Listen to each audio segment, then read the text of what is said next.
Welcome back to Sweety World. ఈరోజు తిరుపతిలో ఉన్న శ్రీ తాతయ్య గుంట గంగమ్మ గుడిని చూపిస్తాను రండి. శ్రీ తాతయ్య గుంట గంగమ్మ తిరుపతి పట్టణానికి చెందిన గ్రామదేవత. ఈ గుడికి ఒక చరిత్ర ఉందండి. ఒకప్పుడు తిరుపతి మరియు చుట్టుపక్కల ఉన్న గ్రామాలను పాలగొండులు పాలించినప్పుడు మహిళలపై వేధింపులు విపరీతంగా ఉండేవి. వారు ఏ స్త్రీని చూసినా అత్యాచారం చేసి వేధించేవారు. గంగమ్మని 2 పేర్లతో పూజిస్తారని చెబుతారు. ఒకరిని తాళపాక గంగమ్మ, రెండవది తాతయ్య గుంట గంగమ్మ అని పిలుస్తారు. తాళపాక గంగమ్మ దేవాలయం తాళపాక సరస్సు ఒడ్డున ఉంది. ఆ గంగమ్మని పెద్ద గంగమ్మ అని కూడా పిలుస్తారు. మల్లయ్య గుంట మరియు తాతయ్య గుంట మధ్య శ్రీ తాతయ్య గుంట గంగమ్మ దేవాలయం ఉంది. ఈ గంగమ్మని చిన్న గంగమ్మగా ప్రసిద్ధి చెందింది. ఈ సమయంలో అవిలాల అనే గ్రామంలో గంగమ్మ దేవత పుట్టి అత్యంత అందమైన స్త్రీగా పెరిగింది. పాలగొండ్లు దుష్ట ఉద్దేశంతో గంగమ్మ దేవత దగ్గరికి వెళ్ళినప్పుడు ఆమె తన కృప మరియు శక్తితో ఆమెని చూసి భయపడి అతన్ని చంపడానికి ప్రయత్నించింది.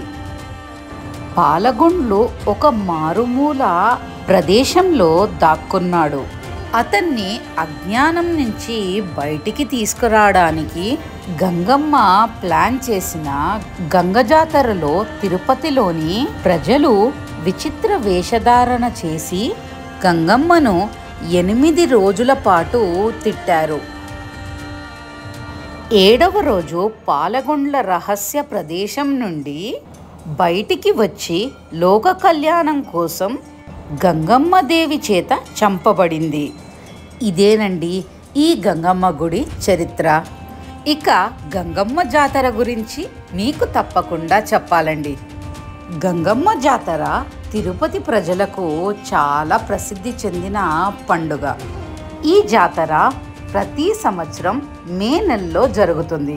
గంగమ్మ దేవాలయం తాతయ్య గుంట ఒడ్డున ఉన్నందున ఈ ఆలయానికి శ్రీ తాతయ్య గుంట గంగమ్మ దేవాలయంగా ప్రసిద్ధి చెందింది. ఈ గంగమ్మ జాతరలో 8 రోజుల ఉత్సవాలు ఎలా జరుపుకుంటారో చెప్తాను. 1వ రోజు చాటింపుతో మొదలవుతుంది. జాతర ప్రారంభం గురించి తిరుపతి ప్రజలందరికీ చాటు పెట్టి ప్రకటన ఇస్తారు. కార్యక్రమము ప్రారంభమైనట్టు ప్రకటించడంలో డ్రమ్స్ వాయించబడతాయి. 2వ రోజు బైరాగి వేషము. భక్తులు బైరాగి వేషంలో తెల్లటి పేస్టుతో ముఖాలని కప్పుకొని రెల్లకాయలతో పూలమాలలు వేసుకొని అమ్మవారి దర్శనం తర్వాత ఆలయంలో పారవేస్తారు. 3వ రోజు బండవేషం. భక్తులు బండవేషంలో కుంకుమ పూసిన ముద్దతో తలకి అభిషేకం చేసి రిబ్బన్ని కట్టుకుంటారు. 4వ రోజు తోటవేషం.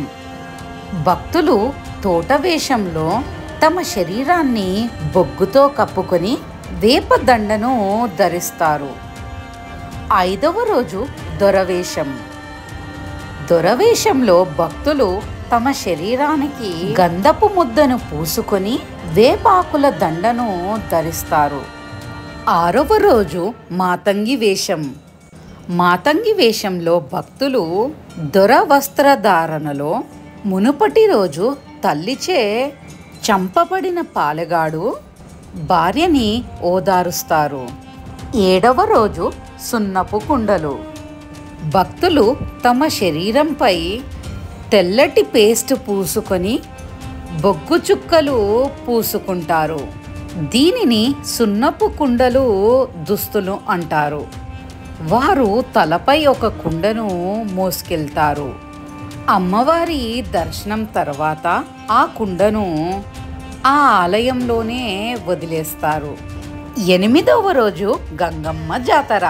వారం రోజుల పాటు జరిగే ఈ జాతర ముగింపు రోజున భక్తులు మొదటి రోజు ప్రవేశ ద్వారం దగ్గర తయారు చేసిన మట్టి విగ్రహాన్ని కోస్తారు. ఆ కోసిన మట్టిని ఇంట్లో పెట్టుకుంటే శుభప్రదమని భావించి భక్తులు మట్టిని సేకరించడానికి ఆలయానికి గుమ్మిగూడుతారు. మీకు తెలుసా, గంగమ్మ తల్లి సాక్షాత్ శ్రీ వెంకటేశ్వర స్వామివారి సోదరి. జాతర సమయంలో శ్రీ వెంకటేశ్వర స్వామివారి తరపున సారే అనే శుభ కానుకను తిరుమల తిరుపతి దేవస్థానం టీటీడీ వాళ్ళు గంగమ్మకి పంపిస్తారు. తిరుపతికి సందర్శించే యాత్రికులు శ్రీ తాతయ్యగుంట గంగమ్మదేవి ఆలయము చూడడం మాత్రం అస్సలు మర్చిపోవద్దండి. తిరుపతిలో గంగ జాతర చేస్తున్నారంటే ఆ వారమంతా సందడేనండి. ఊర్లో ఉండేవాళ్ళు, బంధువులు అందరూ వచ్చి అమ్మవారిని దర్శనం చేసుకుంటారు. గంగమ్మ తల్లికి ఏటా పొంగలి పెట్టడం నాకు అలవాటేనండి. కానీ ఈ సంవత్సరం మాత్రం నాకు స్పెషల్ అండి. స్పెషల్ అంటే ఏంటనుకున్నారా? మా పెళ్లి రోజండి. ఈరోజే గంగమ్మ తల్లి ఆశీర్వాదం తీసుకోవడం కన్నా అంతకన్నా అదృష్టం ఇంకేముంటుంది చెప్పండి. ఈరోజు గంగమ్మ తల్లికి పొంగలి పెట్టి సారె పెట్టడం చాలా హ్యాపీగా ఉందండి. ఒక భార్యగా భర్త పక్కన కూర్చొని ఇలా పెళ్లి రోజున అమ్మవారి గుడిలో ఇలా పూజ చేస్తుంటే అంతకన్నా అదృష్టం ఇంకేముంది చెప్పండి. అప్పుడప్పుడు భర్తలు కూడా భార్యతో పాటు గుడికి వెళ్ళి వాళ్ళు పూజ చేసే టైంలో వాళ్ళ పక్కన ఉంటే వాళ్ళకి కలిగే సంతోషం అంతా ఇంతా కాదండి. మీకు తెలుసా, భార్యలకి పెద్ద కోరికలేముండవండి. భర్త తనతో పాటు గుడికి వస్తే కూడా భార్య సంతోషపడుతుంది. అందుకే చెప్తాను, భర్తలు మీరు మీ భార్యలతో పాటు అప్పుడప్పుడు గుడికి వెళ్ళండి, మీ భార్యని సంతోషంగా ఉంచండి.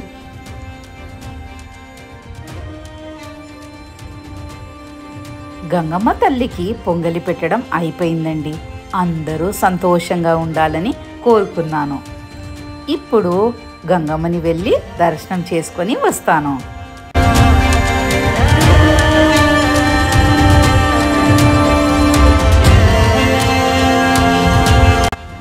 గంగ జాతర అయిపోయాక నెల రోజులు అమ్మవారికి పిండి దీపము, బెల్లం పొంగలి, సారె పెట్టడము ఇక్కడ గుళ్ళో సాంప్రదాయం అండి.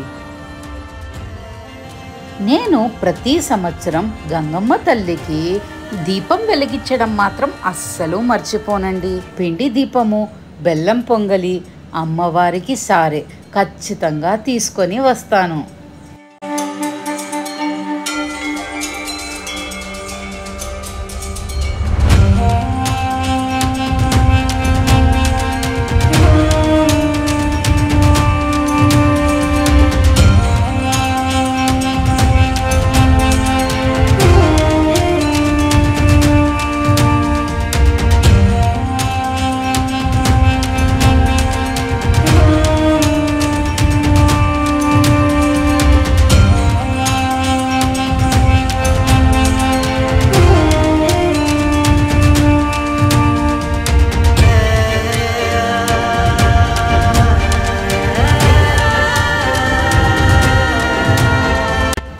ఇక్కడ చూడండి, ఆ కుండని పగలగొట్టే ప్రదేశము.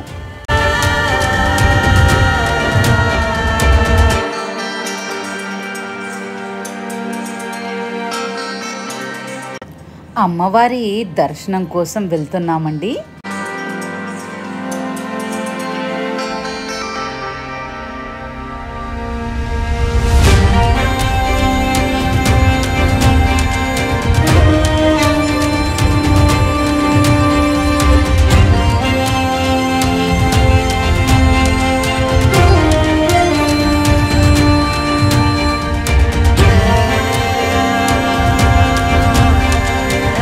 గంగమ్మ తల్లి దర్శనం చాలా బాగా జరిగిందండి.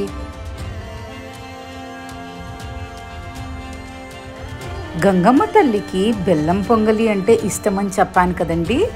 చాలామంది భక్తులు ఈ గుడిలోనే ఆ పొంగలిని చేసి ప్రసాదంగా అమ్మవారికి సమర్పిస్తారండి.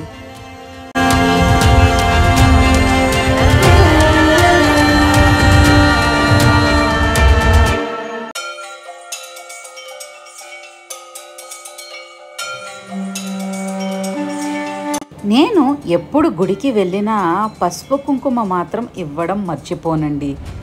నాకు తెలిసిన ఒక పెద్దావిడ పెళ్ళైన కొత్తల్లో చెప్పిందండి, ఎప్పుడన్నా గుడికి వెళ్ళినప్పుడు ముత్తైదువులకి పసుపు కుంకుమ ఇస్తే మంచిదని. అప్పటి నుంచి ఈరోజు వరకు కూడా నేను ఎప్పుడు గుడికి వెళ్ళినా అండి, పూలు ఉన్నా లేకపోయినా కనీసం పసుపు కుంకుమ ఉంటే కూడా చాలండి. మీరు ముత్తైదువులకిచ్చి వాళ్ళ ఆశీర్వాదం తీసుకుంటే మంచిదండి.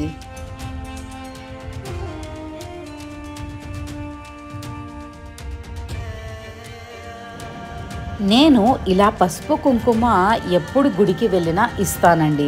కాకపోతే నేనే ఎవరికి ఇవ్వాలా అని ఎదురు చూసేదాన్ని.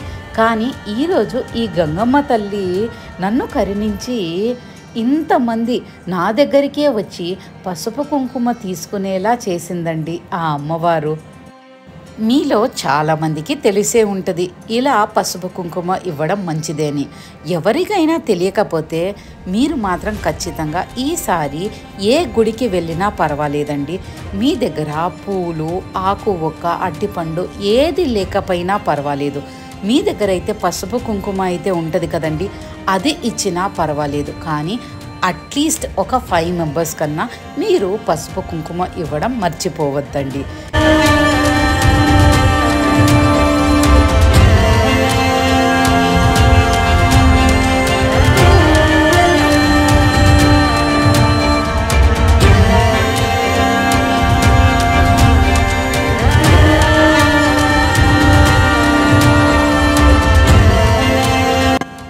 మొత్తానికి గంగమ్మ తల్లికి పొంగలి పెట్టడం అయిపోయిందండి. చాలా సంతోషంగా ఉంది.